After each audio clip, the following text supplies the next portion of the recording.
আসসালামু আলাইকুম আরহামতুল্লাহি ওবারাকাতুহু। আলহামদুলিল্লাহ ওয়াসসালাতু ওয়াসসালামু আলা রাসূলিল্লাহ ওয়া আলা আলিহি ওয়া আসহাবিহি আজমাইন আল্লাযীনা ইত্তাবা'হুম বিইহসানিন ইলা ইয়াউমিদ্দিন।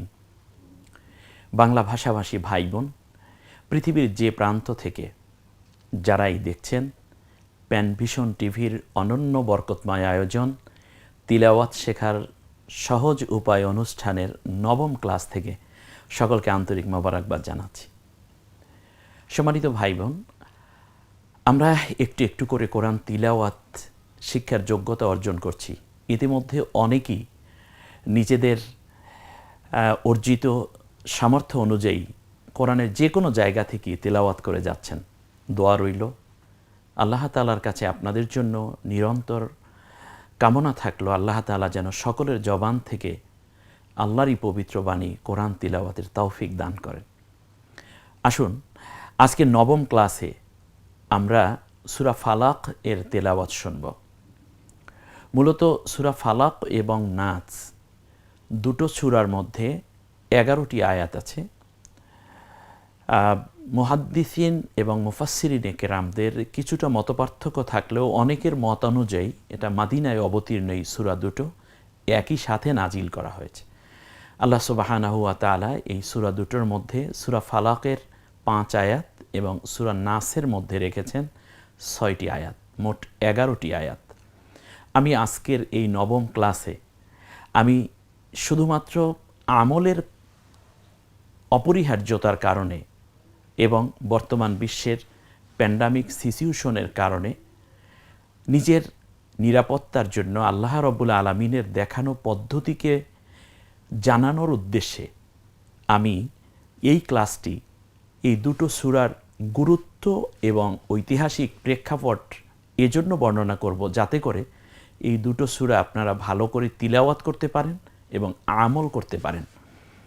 রাসূল সাল্লাল্লাহু আলাইহি ওয়াসাল্লাম যখন নবুয়াতের দাওয়াত দিচ্ছিলেন তখন ভেতর থেকে কাফির মুশরিকরাই শুধু বিরোধিতা করেনি, ফাঁকে ইয়াহুদি খ্রিস্টিয়ানরাও এভাবেই তাদের বিভিন্ন মত এবং চিন্তাকে রাসূল সাল্লাল্লাহু আলাইহি ওয়াসাল্লামের বিপরীত মনে করার কারণে চরম বিরোধিতায় লিপ্ত ছিল।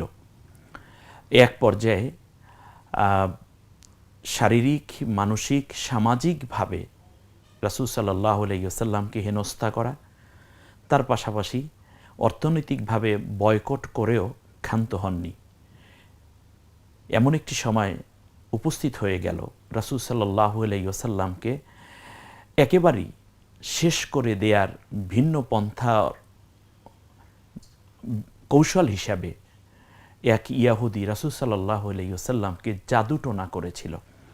আর ওই ইহুদির নাম ছিল লবিদ ইবনে আসাম। আর এটা কি হয়েছিল আমি সেই ঘটনাটি বললে সূরা ফালাক এবং নাস এর ব্যাপারে আমরা রুকিয়াও করতে পারবো। সম্মানিত ভাই বোন, রাসূল সাল্লাল্লাহু আলাইহি ওয়াসাল্লাম সবসময় যেই কূপটিতে গোসল করতেন এবং যেই কূপের পানি বেশি পছন্দ করতেন ওই কূপের নাম ছিল বীরে জারওয়া, অর্থাৎ জারওয়া নামক একটি কূপ। আয়েশা রাদিয়াল্লাহু তাআলা আনহার বর্ণনা, বুখারী সহিহুল বুখারীর ইবারতে এসেছে যে রাসূল সাল্লাল্লাহু আলাইহি ওয়াসাল্লাম এক পর্যায়ে খুব বেশি অসুস্থ হয়ে পড়লেন। তিনি কোনো কাজ করতে গেলে অস্থির হয়ে যেতেন যে মনে হয় এই কাজটি আমি করে ফেলেছি, অথবা এমনও হতো যে কাজটি করেছেন কিন্তু তিনি ভুলে গেছেন, আবার ওই কাজটি করতে চাইতেন। যদিও ওয়াহির কোনো ত্রুটি এখানে ছিল না, রাসূল সাল্লাল্লাহু আলাইহি ওয়াসাল্লাম এটা ছিল একান্তই শারীরিকভাবে একটি সমস্যা যেটা মনের উপরে ভিন্ন ধূম্রজাল বিস্তার করেছিল। বিষয়টা ছিল এরকম, রাসূল সাল্লাল্লাহু আলাইহি ওয়াসাল্লাম যেই চিরুনি দিয়ে চুল সুবিন্যস্ত করতেন, দাড়ি সুবিন্যস্ত করতেন, এই চিরুনি এবং রাসূল সাল্লাল্লাহু আলাইহি ওয়াসাল্লামের চুল মোবারক এই দুইটা একটা ছেলের দ্বারা, অর্থাৎ রাসূল সাল্লাল্লাহু আলাইহি ওয়াসাল্লামের ঘরে আসা যাওয়া করতো, এরকম শিশুরা স্বাভাবিকভাবে যাওয়া আসা করতো। এক পর্যায়ে একজন দ্বারা এটাকে নেওয়া হয় যে তুমি রাসূলের একটু চুল এবং তার চিরুনি নিয়ে আসো। আনার পরে এটাকে 11টা গিট দেয়া হয় এই চুলটাকে। রাসূল সাল্লাল্লাহু আলাইহি ওয়াসাল্লাম যেহেতু বাবরি চুল রাখতেন বেশিরভাগ সময়, এই জন্য 11টা গিট দিয়েছে, 11টা ফুক দিয়ে। তারপরে এটাকে আবার 11টা গিট দেওয়ার ওইটার সাথে সুতা বেঁধেছে, যেখানে চিরুনি এবং খেজুরের ডালের অংশ দিয়ে মোম দিয়ে বানানো একটা মূর্তি, এই সবগুলো মিলিয়ে একটা সুতা দিয়ে পেঁচিয়েছে। সুতাটার মধ্যেও ছিল 11টা গিট এবং এটা ছিল এরকম যে প্রত্যেকটা গিড়ের সাথে একটি করে সুই গাঁথা ছিল। আর এটা সব মিলে 2টা পাথরের মাঝখানে রেখে তারপরে শক্ত করে এটাকে বেঁধে রাসূল সাল্লাল্লাহু আলাইহি ওয়াসাল্লাম যেই কূপে গোসল করতেন এবং যেই কূপের পানি পান করতেন, বীরে জারওয়ান বা জারওয়ান নামক কূপ, এইটার মধ্যে ফেলে রাখা হয়েছে। 6 মাস পর্যন্ত রাসূল সাল্লাল্লাহু আলাইহি ওয়াসাল্লাম ভীষণ কষ্ট পাচ্ছেন, খাওয়া দাওয়াও অনেক ক্ষেত্রে রাসূল ভুলে যাচ্ছেন এবং একটা কাজ করি আবার কনফিউজ হতেন, এই কাজটাকে আমি করেছি, আবার একটা কথা বলে এই কথাটা তো বলাই হয়নি, অথবা কথাটা বলবেন বলে আগ্রহ প্রকাশ করেছেন, হঠাৎ করে তিনি ভুলে যাচ্ছেন। এই যে একটি মানসিক বিভ্রান্তি এবং রাসূল সাল্লাল্লাহু আলাইহি ওয়াসাল্লামের জীবন চলার পথে বড় বাধার সৃষ্টি হয়ে গেল জাদুটোনা করার কারণে, ফলে রাসূল সাল্লাল্লাহু আলাইহি ওয়াসাল্লাম শারীরিকভাবে ক্লান্ত হয়ে পড়লেন। 6 মাস অতিবাহিত হয়ে গেল। এক পর্যায়ে রাসূল সাল্লাল্লাহু আলাইহি ওয়াসাল্লাম খানিকটা তন্দ্রাচ্ছন্ন হয়ে আছেন দিনের বেলা, মতান্তরে রাতের বেলা।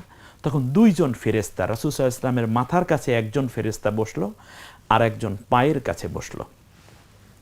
তো মাথার কাছে যেই ফেরেশতা আছেন তিনি জিজ্ঞেস করছেন পায়ের কাছের ফেরেশতার কাছে, আচ্ছা এই রুগীটার কি হলো? তখন মাথার কাছের ফেরেশতা এই কথা যখন জিজ্ঞেস করলো, মতান্তরে অন্য রিওয়ায়েতে আছে যে পায়ের কাছের ফেরেশতা জিজ্ঞেস করছে মাথার কাছের ফেরেশতার কাছে যে কি হলো, এ রুগী কেন দিন দিন অসুস্থ হয়ে যাচ্ছে? তখন মাথার কাছের ফেরেশতা বলছেন যে একে জাদুটোনা করা হয়েছে। বলল জাদুটোনা করা হয়েছে কিভাবে? একেবারে আমি যে বর্ণনাটা আগে দিলাম ঠিক এই বর্ণনাটাই এই মাথার কাছের ফেরেশতা শুনিয়ে দিচ্ছে। অর্থাৎ রাসূল সাল্লাল্লাহু আলাইহি ওয়াসাল্লাম তখন কিন্তু শুনছেন।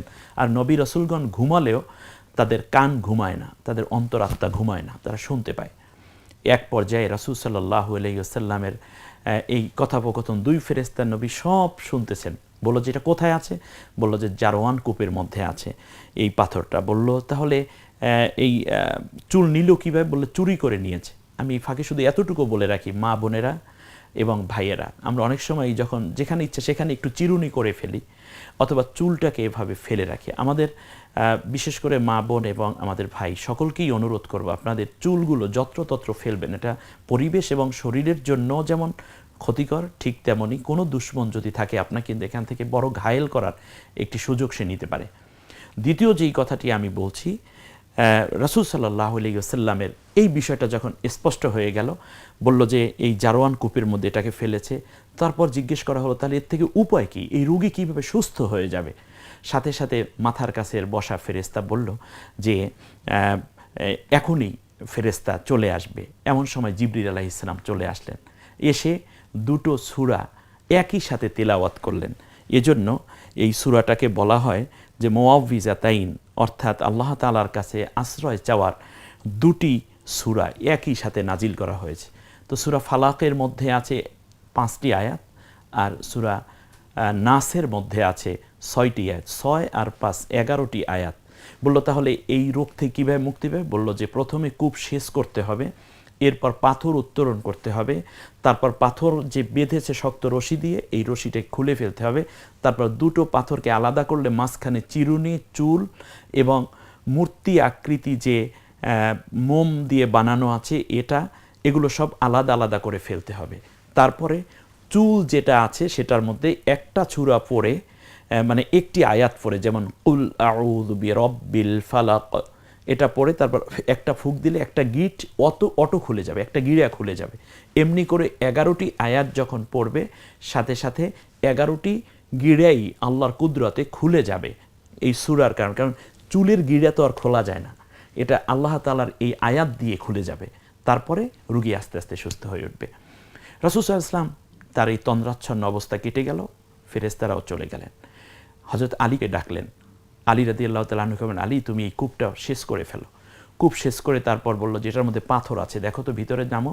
কূপের ভিতর নেমে দেখে পাথর আছে। পাথর উপরে উঠানো হলো, দুটো পাথর একই সাথে বাঁধা। দুটো পাথরকে আলাদা করে মাঝখানে দেখতেছেন চিরুনি, রাসূল সাল্লাল্লাহু আলাইহি ওয়াসাল্লামের চুল মোবারক এবং মোম দিয়ে বানানো একটা মূর্তি সদৃশ্য এবং 11টা সুই যা ওই মোমের মধ্যে গাঁথা আছে এবং বিভিন্ন এই সমস্ত অবস্থা রাসূল সাল্লাল্লাহু আলাইহি ওয়াসাল্লাম দেখলেন এবং বললেন, আলী তাহলে তুমি এই সূরাগুলো তিলাওয়াত করো। মতান্তরে রাসূল সাল্লাল্লাহু আলাইহি ওয়াসাল্লাম নিজেই এই সূরার আয়াতগুলো তিলাওয়াত করে করে ফুঁক দিলেন এবং আল্লাহ রাসূল সাল্লাল্লাহু আলাইহি ওয়াসাল্লাম সুস্থ হয়ে উঠলেন। সম্মানিত ভাই বোন, আমি যে বিষয়টি আজকে জানাতে চাচ্ছি সেটা হচ্ছে, আমরা জানলাম যে সব ধরনের জাদুটোনা এবং বদ জিনের আসর থেকে বাঁচার জন্য আমরা রুকিয়া করতে পারি। আপনার সন্তান, আপনি কিংবা আপনার কোনো স্বজন যদি অসুস্থ থাকে তাহলে সূরা ফালাক এবং সূরা নাস পড়ে আপনি তার গায়ে ফুঁক দিবেন, অথবা আপনার ছোট বাচ্চা যদি অসুস্থ হয় তাহলে সূরা ফালাক এবং নাস পড়ে হাতে ফুঁক দিয়ে শরীরে মুছে দিবেন। যারা নিজেরা এই সূরা ফালাক নাস জানেন না, অন্যের সহযোগিতা নিয়ে তারা এই আমলটি করবেন। আর যারা নিজেরা জানেন, প্রত্যেক ফরজ নামাজের পরে রাসূল সাল্লাল্লাহু আলাইহি ওয়াসাল্লাম এই আমলটি করতেন এবং ওই আমলের কারণে রাসূল সাল্লাল্লাহু আলাইহি ওয়াসাল্লাম পরবর্তীতে পুরো সুস্থ হয়ে গেছেন, তার জাদুটোনার ধূম্র জাল কেটে গেছে। এরপরে আমরা যেটা বুঝি যে বর্তমানে একটি প্যান্ডামিক সিচুয়েশন যাচ্ছে, আমরা তো বিভিন্ন ঔষধ গ্রহণ করছি, স্বাস্থ্যবিধি মেনে চলছি, এরপরেও আমরা ফালাক নাচ এবং বিশেষ করে আল্লাহ নবী সাল্লাল্লাহু আলাইহি ওয়াসাল্লাম বেশিরভাগ সময় আরও যে কাজটি করতেন তা হলো সূরা ইখলাস, সূরা ফালাক এবং সূরা নাস একত্রে পড়ে এভাবে হাতে ফুঁক দিতেন, এরপর চেহারায় মুছতেন। দ্বিতীয়বার এই সূরা পড়ে আবার চেহারায় মুছতেন, তৃতীয়বার সমস্ত শরীর, চেহারা সহ সমস্ত শরীর মুছে দিতেন। কোনো রোগাক্রান্ত ব্যক্তিকে আমরা এই আমলটি দিয়ে তাকে আল্লাহ রাব্বুল আলামিনের কোরআনের যে সহিহ যেই আমল আছে রুকিয়া, এটা আমরা করতে পারি। আর এই ধরনের কুফরি কালাম করা এটা কোনো ভালো মানুষের কাজ নয়, এটা বদ মানুষের কাজ এবং এই কুফরি কালাম করে অন্যের ক্ষতি করা এটা কবিরা গুনাহ এবং এই ব্যক্তি কিয়ামতের দিন জঘন্য পাপীদের সাথী হাসর হবে তাদের। এই জন্য আপনার ঘরে ছোট্ট সন্তান আছে, ভীষণ কান্নাকাটি করছে, অথবা অনেক দিন ধরে আপনি অসুস্থ, আপনি এই আমলটা করতে পারেন। বাড়ির পাশে যদি কোনো নারী পুরুষ অসুস্থ হয়, নারী নারীদেরকে রুকিয়া করবে, মা সন্তানকে রুকিয়া করবে এবং নিজের রুকিয়া নিজেও করা যায়। আসুন আমরা এই সূরা ফালাক এবং নাস আমরা শুধুমাত্র তিলাওয়াত শিখব এবং এটার অর্থ জানব এটাই নয়, বরং এটা যে আমাদের জন্য শেফা, বড় রকমের একটি রোগ নিরাময়ের উৎস, সে সম্বন্ধে জেনে নিলাম। আজকের এই পর্বে আমরা এটা জানার পরই পরবর্তী পর্বে আমরা চলে যাচ্ছি সূরা ফালাক শিক্ষা করার জন্য। আল্লাহ রাব্বুল আলামিন আমাদেরকে কোরআন দিয়ে যেন সুস্থতার জীবন যাপনে তৌফিক দেন এবং অন্যদেরকেও যেন আমরা এই কথাগুলো জানিয়ে এই সহিহ আমল এবং আল্লাহ তাআলার রহমত দিয়েই যেন আমরা সুস্থতার মধ্যে থাকতে পারি, সেজন্য আল্লাহর কাছে তৌফিক কামনা করছি। আসসালামু আলাইকুম ওয়া রাহমাতুল্লাহি ওয়া বারাকাতুহু।